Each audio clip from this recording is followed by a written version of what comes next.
Боже мой Господи, прости ни, заслепени сме. Хора избират парите пред Библията. Обезверил ни е нечестивия. Нямаме истинен дух. Толкова е лесно за дявола да те направи сляп за истината и да не избереш Библията пред Мамона, именно жаждата за пари.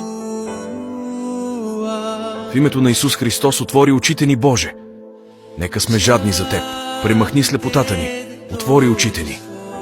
Нека изберем Теб пред всичко друго. Нека Божията любов ни изпълни изцяло.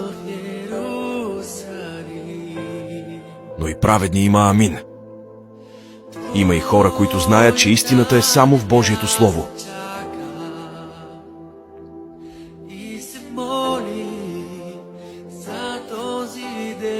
Такива ще наследят Царството Небесно. Погледнете, избираш Исус Христос и ще бъдеш изобилно благословен.